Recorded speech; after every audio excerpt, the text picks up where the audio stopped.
Assalamualaikum warahmatullahi wabarakatuh. Marilah kita pada kesempatan kali ini untuk membahas 5 hikmah yang bisa kita petik dari kisah Abu Bakar As-Siddiq. Begitu banyak hikmah yang bisa kita ambil dari sahabat mulia ini, seorang sahabat yang terdepan dalam hampir semua kebaikan, tak ada yang bisa mengalahkan. Abu Bakar radhiyallahu anhu tidak pernah berpikir banyak untuk mengeluarkan hartanya demi kepentingan Islam. Ia dikenal sebagai pedagang kaya yang sukses sejak usia muda. Sifatnya yang ramah dan jujur membawa perdagangannya sampai ke Yaman di musim dingin dan Syam di musim panas. Karena itu sosok Abu Bakar sangat dihormati warga Quraisy. Bukan hanya oleh Muslim, tapi juga orang-orang kafir Quraisy.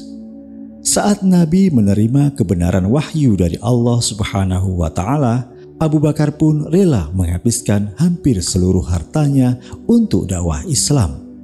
Abu Bakar tak segan bersedekah untuk membantu penyebaran agama Islam dan membebaskan budak dengan bayaran yang tak sedikit. Pengorbanan harta, jiwa, dan raga yang diberikan Abu Bakar berhasil membuat pengikut Islam terus bertambah. Inilah yang membuat Abu Bakar As-Siddiq menjadi orang yang paling mulia setelah Rasulullah. Sebab dengan status sosialnya dari kabilah At-Taimi yang terhormat, ia bisa mengajak orang-orang bangsawan masuk Islam. Maka masuk Islamlah Utsman bin Affan, Abdurrahman bin Auf, Zubair bin Awam, dan lainnya radhiyallahu anhum. Dengan kedermawanannya, Abu Bakar bisa mengajak mereka yang berekonomi menengah ke bawah untuk memeluk Islam. Maka masuk Islamlah Bilal bin Rabah radhiyallahu anhu. Ia juga membantu Abdullah bin Mas'ud, Habab bin Ars, dan lainnya. Di zaman modern ini, kita bisa juga membantu dakwah Islam dengan harta. Misalnya dengan memberi donasi untuk pengembangan situs Islam terpercaya, pembangunan masjid atau sedekah konsumsi untuk para jamaah yang mengikuti kajian agama. Infak tak terbatas masjid saja. Kemudian hikmah yang kedua dari kisah Abu Bakar As-Siddiq adalah beliau mencintai Rasulullah dengan segenap jiwa raganya. Bukti kecintaan Abu Bakar kepada Rasulullah diantaranya adalah saat menemani hijrah Nabi dari Mekah menuju Madinah. Keduanya sempat bersembunyi di Gua Thur demi menghindari kejaran pasukan musyrikin Quraisy. Abu Bakar menutupi lubang-lubang dalam gua dengan kain supaya tidak keluar hewan yang membahayakan Rasulullah. Namun masih ada lubang yang luput ditutupi. Saat Rasulullah tertidur berbantalkan pangkuan Abu Bakar, seekor ular keluar dari lubang dan menggigit kaki Abu Bakar yang sengaja menutupinya. Pengorbanan sebesar ini hanya muncul dari iman dan rasa cinta sepenuh hati pada sosok baginda Nabi. Dalam perjalanan menuju Madinah, Abu Bakar terus menjaga Nabi. Kadang ia berjalan di depan Rasul, kadang berpindah ke belakang. Abu Bakar sangat khawatir musuh melukai Rasulullah yang amat dicintainya.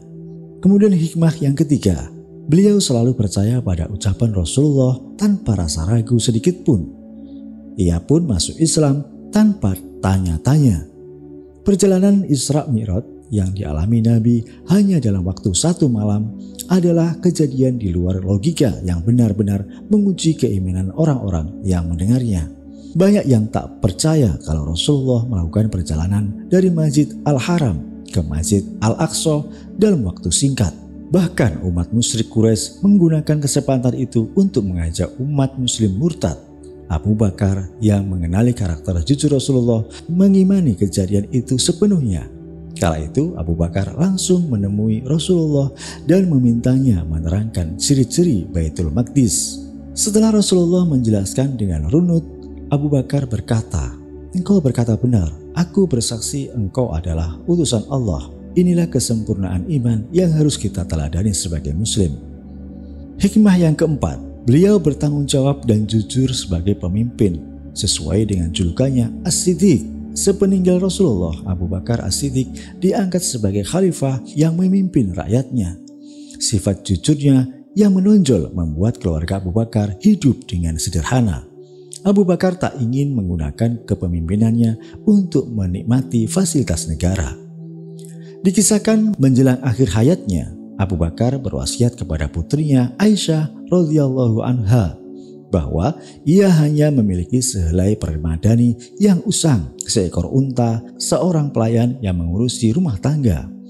Abu Bakar ingin agar setelah wafat semua yang tersisa dari harta kaum muslimin itu diberikan kepada Umar bin Khattab.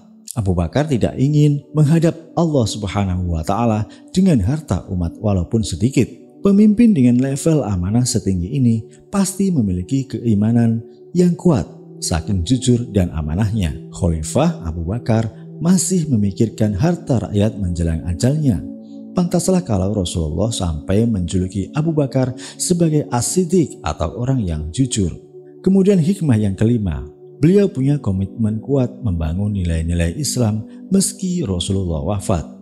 Sepeninggal Rasulullah, Abu Bakar diangkat sebagai khalifah mulai tahun 602 sampai 634 Masehi yang kekuasaannya berlangsung selama 2 tahun 5 bulan 11 hari.